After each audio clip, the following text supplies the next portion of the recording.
Vamos a revisar a continuación otro ejemplo más de la aplicación del criterio de primera derivada para determinar los extremos locales de la siguiente función.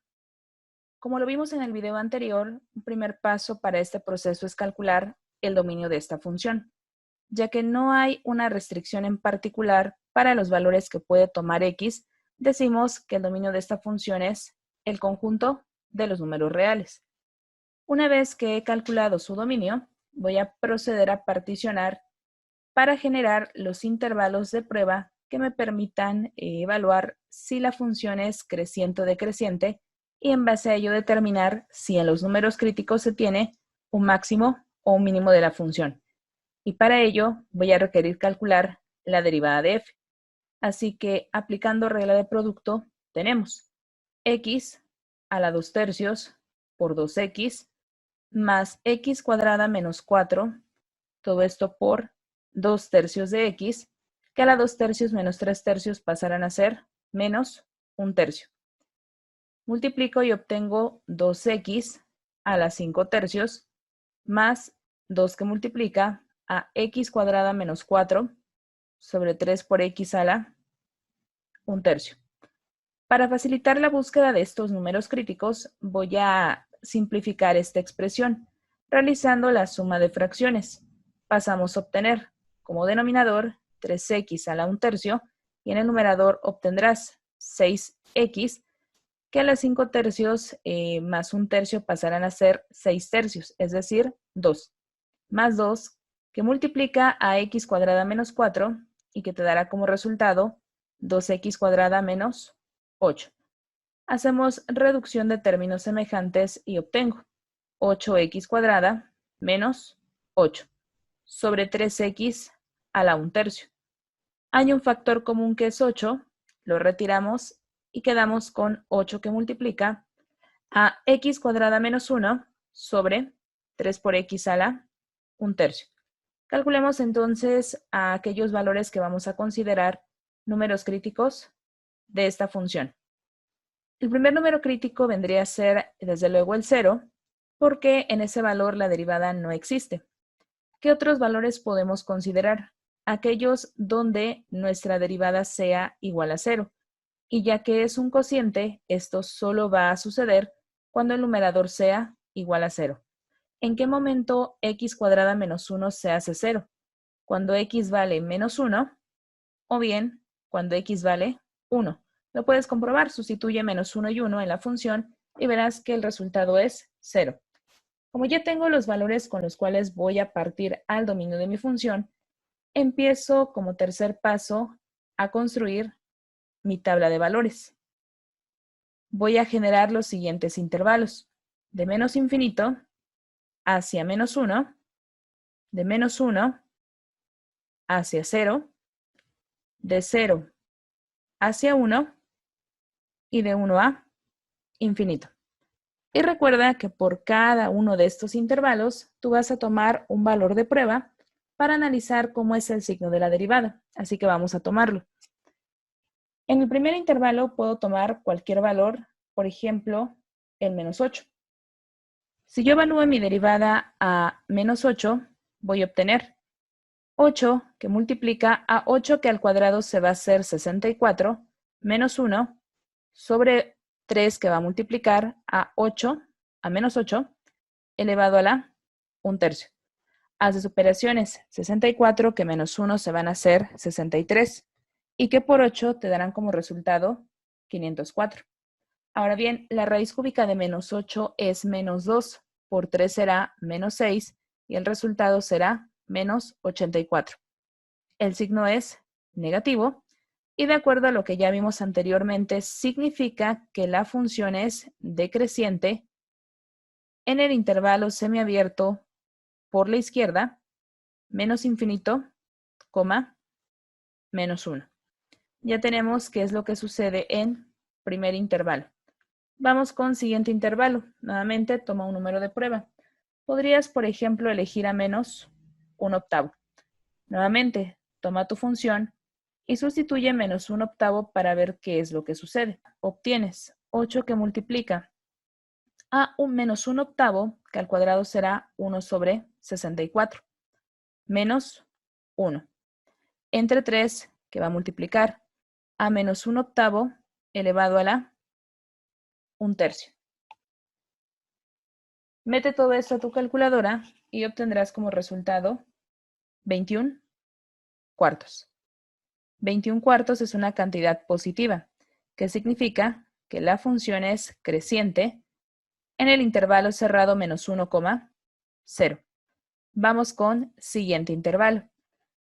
Ahora tenemos para este caso el intervalo que va de 0 a 1. Toma, por ejemplo, 1/8.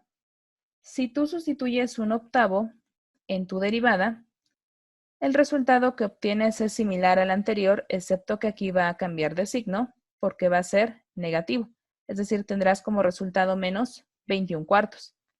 Esta cantidad es negativa y significa que la función decrece en el intervalo cerrado de 0 a 1. Finalmente, tienes el intervalo 1, infinito. Toma, por ejemplo, ahora al 8. Si tú sustituyes en tu derivada a 8, vas a obtener como resultado una cantidad similar a la que obtuviste al inicio, solo que en este caso será positiva. Como es positiva, significa que la función es creciente en el intervalo semiabierto por la derecha, 1, infinito. Y ya tienes el comportamiento de tu función.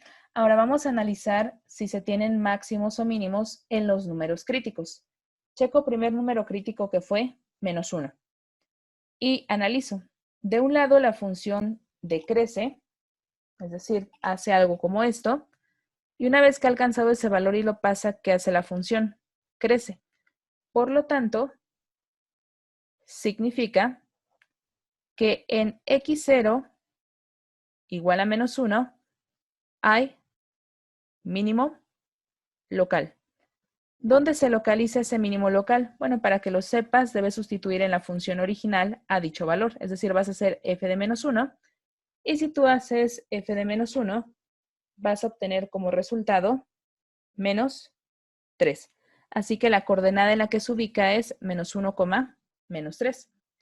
Vámonos ahora con siguiente número crítico. De un lado la función crece y después decrece. ¿Qué se ha alcanzado? Un máximo local. Así que en x0 igual a 0 hay máximo local. Para que lo ubiques, vas a tomar a tu función original y en ella vas a sustituir al 0. Si tú sustituyes 0, el resultado es 0 y el lugar donde se ubica es en la coordenada 0, 0.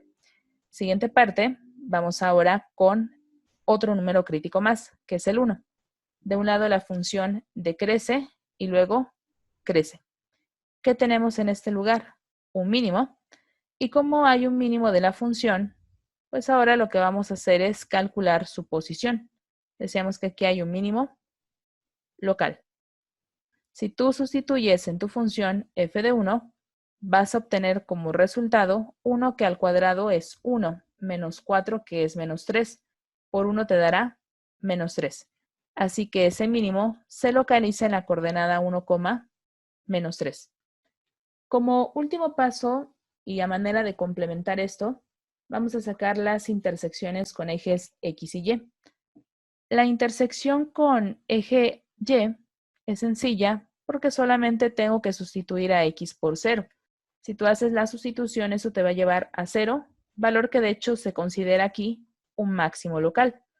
Vámonos ahora con las intersecciones que puede haber en eje X. Y para ello voy a tomar a mi función x a la 2/3 por x cuadrada menos 4 y la voy a igualar con 0. Despejo y x a la 2/3 es igual a 0, o bien x cuadrada menos 4 es igual a 0. Por lo tanto, x es igual a 0, o x es igual a 2, o bien x es igual a menos 2. Así que tienes intersecciones con el eje x en 0, 0, en 2, 0 y en menos 2, 0. Con toda esta información, procedamos a generar la gráfica de la función, que es la que ya tienes aquí. Voy a colocar los datos que tenemos. Encontramos que hay un mínimo local en la coordenada -1, -3. Me ubico. Es este de acá. Me voy hacia lo que es el máximo local que decíamos se encuentra en el origen, en 0, 0. Y finalmente me voy con el otro mínimo local que se alcanza en la coordenada 1, -3, es decir, se encuentra a la altura de este punto, o sea que se alcanza el mínimo en 2 ocasiones. ¿Qué otros datos calculaste? También sacaste intersecciones con los ejes X y Y.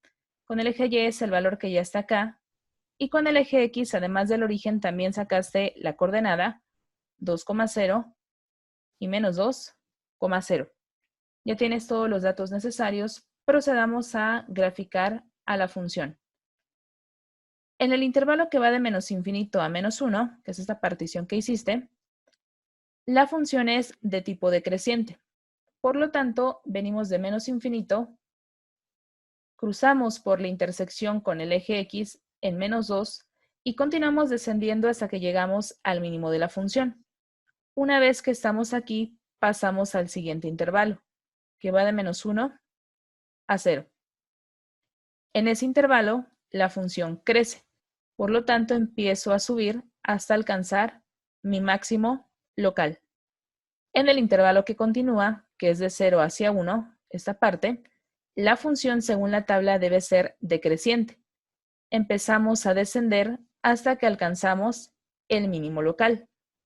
Y por último, en el intervalo de 1 a infinito, es decir, el intervalo restante, voy a tener una función que es creciente. Por lo tanto, empiezo a subir, corto en x igual a 2 y continúo hacia infinito. Y ya tenemos el resultado de la gráfica de esta función. Por ahí en el manual todavía queda el ejemplo 11 de la página 26. Como el proceso es muy similar al que ya trabajamos en este ejemplo y en el anterior, se queda de tarea para ti que lo estudies y si hay dudas, pues como siempre, puedes externarlas en el foro de plataforma o en la parte de comentarios del video.